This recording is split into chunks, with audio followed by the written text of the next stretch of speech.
Baik, Assalamualaikum warahmatullahi wabarakatuh. Perkenalkan, kami dari kelompok 4 yang bernama Anggi Andini, Dindra Agustian, dan saya, Dejan Apriana, dan yang terakhir Vina Setiawati, akan mempresentasikan terkait keputusasaan. Definisi gangguan keputusasaan. Keputusasaan merupakan keadaan subjektif seorang individu yang melihat keterbatasan atau tidak ada alternatif atau pilihan pribadi yang tersedia dan tidak dapat memobilisasi energi yang dimilikinya. Keputusasaan berkaitan dengan kehilangan, harapan, ketidakmampuan, keraguan, duka cita, apati, kesedihan, depresi, dan bunuh diri. Jadi, keputusasaan itu adalah suatu keadaan di mana tidak ada pilihan yang dapat diambil bagi seseorang. Jadi tidak ada option lagi gitu, tidak ada kiri kanan, tidak ada A B C D. Pilihannya itu cuma satu, yaitu bunuh diri. Itu yang namanya keputusasaan.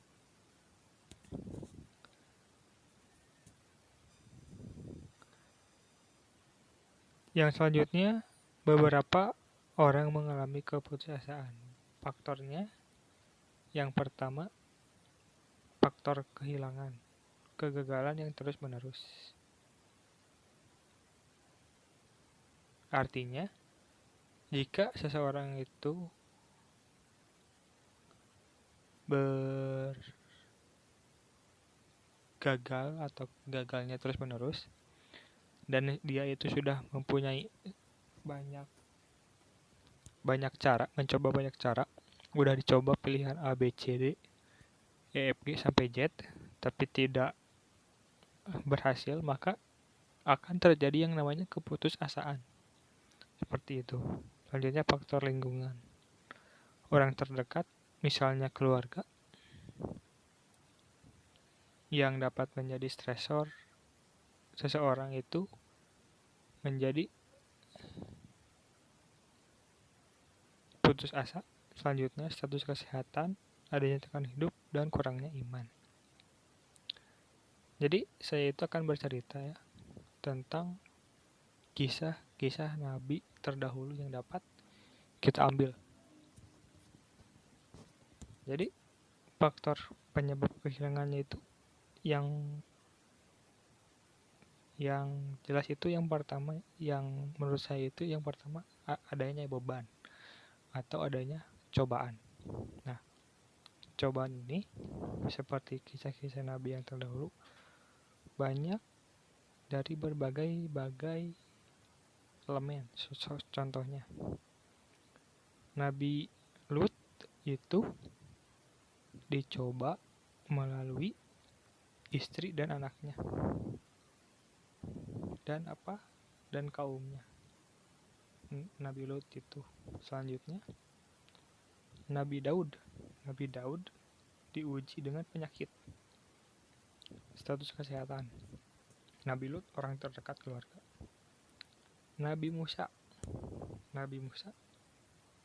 dicoba oleh kaumnya, orang terdekat juga kaumnya, yaitu Bani Israel, dan ayah yaitu Fir'aun, orang terdekat juga.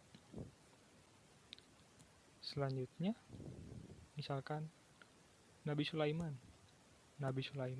meskipun dia pintar, dia dicoba juga oleh kaumnya. Terus Nabi yang pertama, Nabi Adam, dicoba oleh siapa? Oleh anaknya. Jadi keputusasaan itu berawal dari cobaan gitu, cobaan hidup. Nah, cobaan hidup bedanya Nabi dengan kita, kenapa Nabi tidak putus asa? Karena mereka itu mempunyai iman yang kuat begitu. Kalau kita mah ya imannya juga gak kuat gitu, seperti itu. Terus manifestasi klinis yang harus terjadi, yang pertama, respon terhadap stimulus melambat, yang artinya kita itu menjadi berpikir lambat, menjawab lambat, berhitung menjadi susah, misalkan 7 tambah 5, 12. Mungkin ketika kita mulai keputusan 7 tambah 5, bentar, 7 tambah 5, 12 begitu. Selanjutnya tidak ada energi, kita itu lemas, malas, tidak ada harapan, tidak ada gairah. Selanjutnya tidurnya bertambah. Kenapa? Karena ya tadi tidak ada energi untuk hidup begitu. Selanjutnya pencegahan.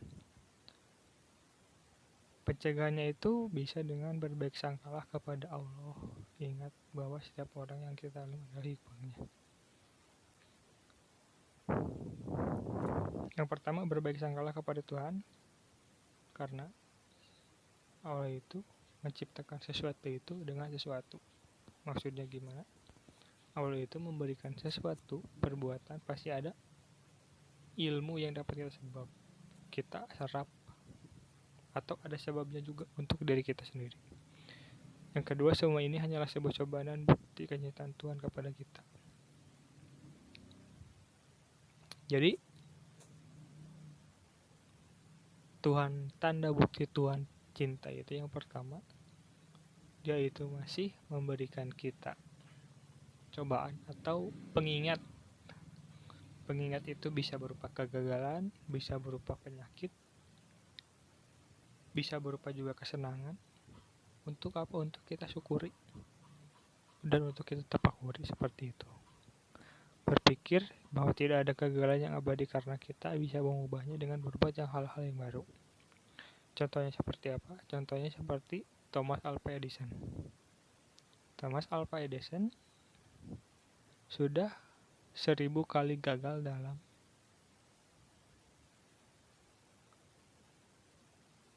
membuat bola lampu, tapi dia tidak pernah menyerah hingga akhirnya kita meskipun malam ada cahaya itu karena Thomas Alva Edison. Contoh yang lain, penemu pesawat terbang, Stuart bersaudara. Stuart bersaudara dicemooh atau diledek oleh warga sekitarnya. Kenapa? Karena dia itu berpikir bahwa manusia bisa terbang. Andai saja dia waktu itu menyerah, mungkin kita tidak akan bisa merasakan apa itu yang namanya terbang.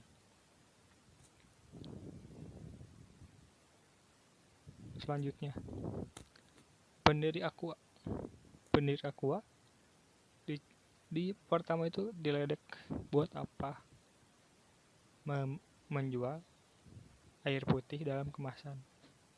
Istilahnya kalau zaman dulu tuh air putih itu gratis, buat apa beli?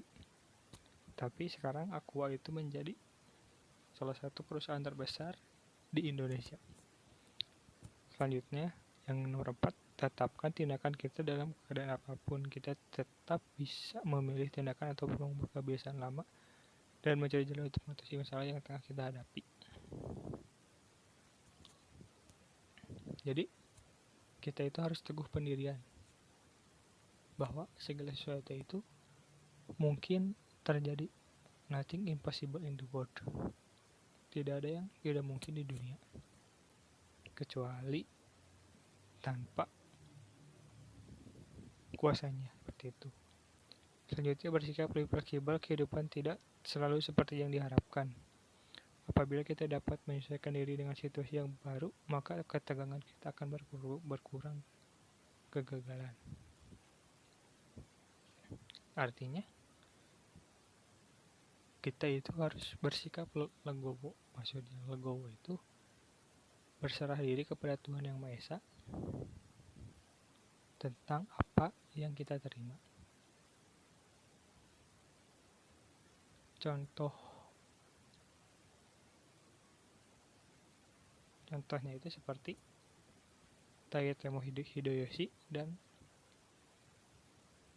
musuhnya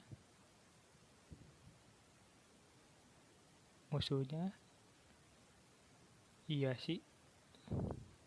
Toyotomi Hideyoshi itu adalah seseorang pelopor yang bisa memersatukan Jepang.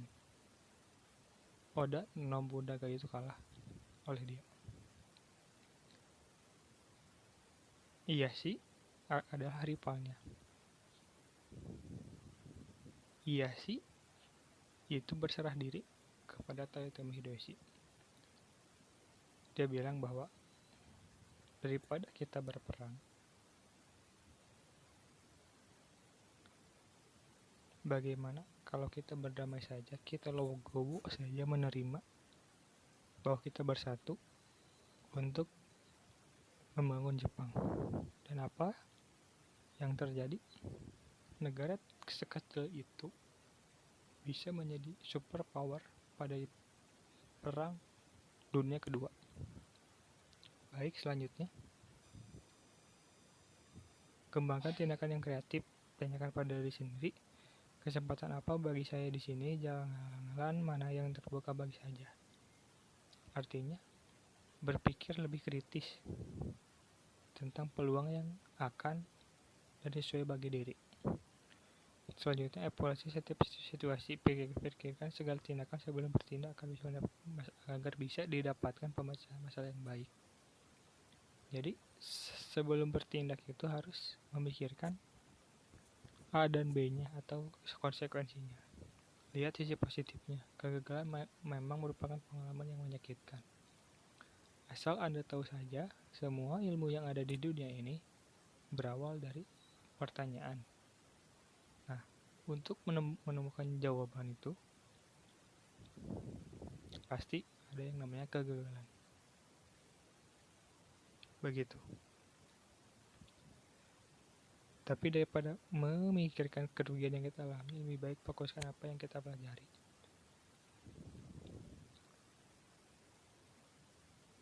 Bob Sadino pernah berkata, bisnis yang paling baik adalah bisnis yang dimulai, bukan bisnis yang dipikirkan, bukan bisnis yang dipelajari. Kenapa? Karena ketika kita memulai, kita juga sekaligus berpikir dan belajar. Selanjutnya, bertanggung jawab, jangan salahkan orang lain jika gagal, tapi perhatikan baik-baik masalahnya dan cobalah memahaminya. Tanyakan pada sendiri bagaimana mengatasinya. Mungkin kita contohkan saja kepada pemain tinju. Pemain tinju sebelum di atas ring, mereka itu dilatih dan ditreatment berbagai macam strategi. Ini yang namanya uppercut, ini yang namanya elbow, ini yang namanya strike. Namun ketika lonceng berbunyi, tring, meskipun pelatihnya bilang uppercut, strike, elbow, yang memutuskan itu dia sendiri. Ini artinya apa? Kegagalan dan kesuksesan tergantung pada diri sendiri, bukan orang lain. Selanjutnya, pelihara selalu humor dan tertawa. Memang tidak segar memecahkan masalah, tetapi akan melukis masalah secara perspektif. Hal itu bagaikan saya dalam kegelapan. Bukan hanya selera humor yang dapat kita miliki, namun kesedihan. Menangis tidak apa-apa selama menangis itu tidak terlalu sering. Artinya jatuh itu boleh, yang tidak boleh itu tidak bangkit. Yang terakhir, ingatlah bahwa kegagalan adalah guru yang paling berharga. Berharga kita bisa belajar tentang bagaimana kita bisa gagal dan bagaimana kita mengatasi sebuah masalah. Ya, tadi yang saya bilang.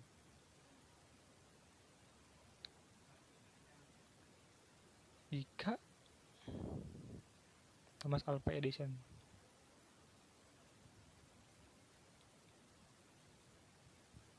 gagal, tidak gagal,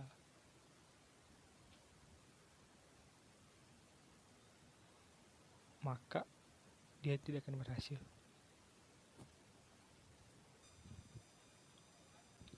Penelaksanaan medis pada orang yang mengalami keputusasaan. Yang pertama, psikofarmakologis atau obat-obatan. Misalkan obat narkotika jenis 4, diazepam, betadine. Selanjutnya, psikoterapi atau terapi kejiwaan. Selanjutnya, terapi psikososial atau terapi sosial yang melibatkan orang lain. Mungkin itu yang dapat saya sampaikan. Maaf, ada lagi terapi psikoreligius, yaitu tentang terapi spiritual tentang dia dan Tuhannya. Selanjutnya, rehabilitasi. Maksud di sini adalah membiasakan diri lagi dengan kehidupan normal layaknya manusia biasa. Baik, itu yang dapat saya sampaikan. Mohon maaf apabila ada salah. Wassalamualaikum warahmatullahi wabarakatuh.